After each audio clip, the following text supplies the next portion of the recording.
Bonjour à tous. Aujourd'hui, nous allons découvrir la Tanésie. On l'appelle aussi herbe amère ou herbe au vert. Le nom Tanésie viendrait du grec athanasia, qui signifie immortalité, en référence à la longue durée de vie de ces fleurs coupées. La Tanésie est particulièrement appréciée au jardin pour sa faculté à repousser les insectes. Moustiques, limaces, doryphores et mouches s'en écartent instinctivement, tout comme les fourmis, les mites, les puces, les tiques et les punaises. C'est donc un excellent insecticide naturel qui protège le potager. La Tanésie est aussi comestible, à petite dose, en tant qu'aromate essentiellement.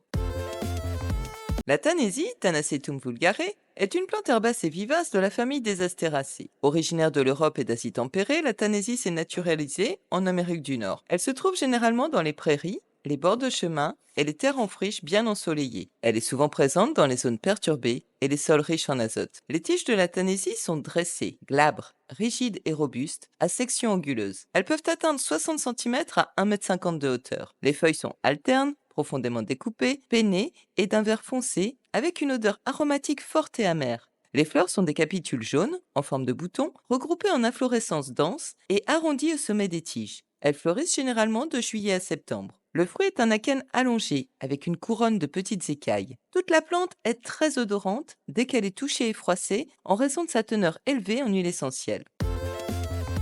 Dans l'Antiquité, les anciens Grecs et Romains utilisaient la Tanésie comme vermifuge et tonique digestif. Au Moyen Âge, la Tanésie était également utilisée comme vermifuge pour expulser les parasites intestinaux et pour ses propriétés conservatrices dans la préparation des viandes. La Tanésie était aussi utilisée pour conserver les corps et prévenir la décomposition.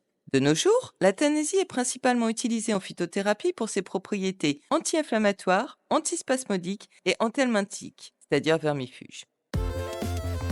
La Tanésie est antiparasitaire et vermifuge. Elle est efficace contre les parasites intestinaux tels que les vers ronds et les vers plats. Elle agit en paralysant les parasites et en facilitant leur expulsion du corps. La Tanésie est anti-inflammatoire. Elle est utilisée pour soulager les douleurs articulaires, les maux d'estomac et les règles douloureuses. La Tanésie est un stimulant digestif. Elle stimule la sécrétion des sucs digestifs et favorise la digestion. Elle est utilisée pour traiter les problèmes gastro-intestinaux tels que les ballonnements, les flatulences et la dyspepsie. La Tanésie est emménagogue, elle stimule le flux menstruel et régule les cycles menstruels irréguliers. Attention cependant, à forte dose, la Tanésie est toxique et psychoactive.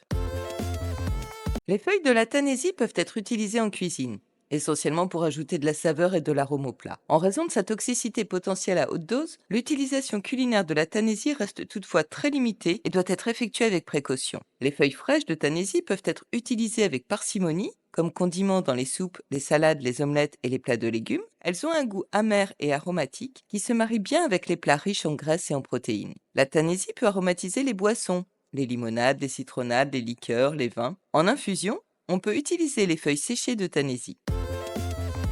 La Tanésie est récoltée en été lorsque les fleurs sont pleinement épanouies. Les feuilles peuvent également être cueillies avant la floraison pour un usage médicinal. Il peut être utile de porter des gants lors de la récolte si vous êtes sensible aux irritations cutanées. Les fleurs et les feuilles peuvent être utilisées fraîches ou séchées. Pour le séchage, on étale les feuilles dans un endroit sec et bien ventilé à l'abri de la lumière directe du soleil. Une fois sèches, on peut les conserver dans un contenant hermétique à l'abri de l'humidité pour préserver leur fraîcheur et leurs propriétés. Pour les fleurs, le mieux est de les réunir en bouquets et de les faire sécher la tête en bas. On peut ensuite hacher les fleurs séchées pour s'en servir comme aromate. Pour une infusion, on utilise environ une cuillère à café de feuilles séchées par tasse d'eau bouillante. On laisse infuser pendant 10 minutes avant de filtrer et de consommer. Il est préférable de limiter la prise de cette infusion à une fois par jour en raison de sa toxicité potentielle.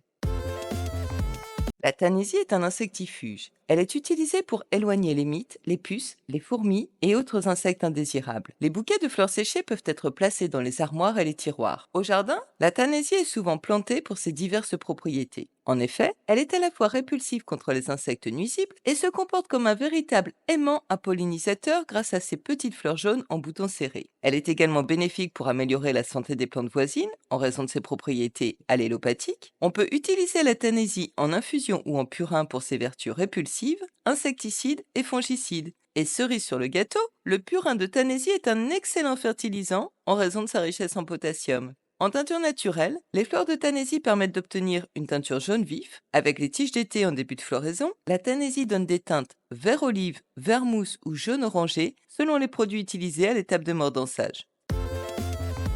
Bref, la Tanésie est une plante bien utile à la maison et au jardin. Ses bouquets de petites fleurs jaunes, drues et serrées, sont idéales pour les bouquets de fleurs séchées. Son odeur aromatique est précieuse pour éloigner tous ces insectes qui nous contrarient, mouches, mites, puces. Facile à trouver et à reconnaître, la Tanésie vaut la peine qu'on lui prête un petit peu plus d'intérêt. Elle nous est précieuse pour lutter contre bon nombre d'envahisseurs. Mais attention, chaque médaille ayant son revers, elle peut à son tour se montrer très invasive au jardin. À bientôt!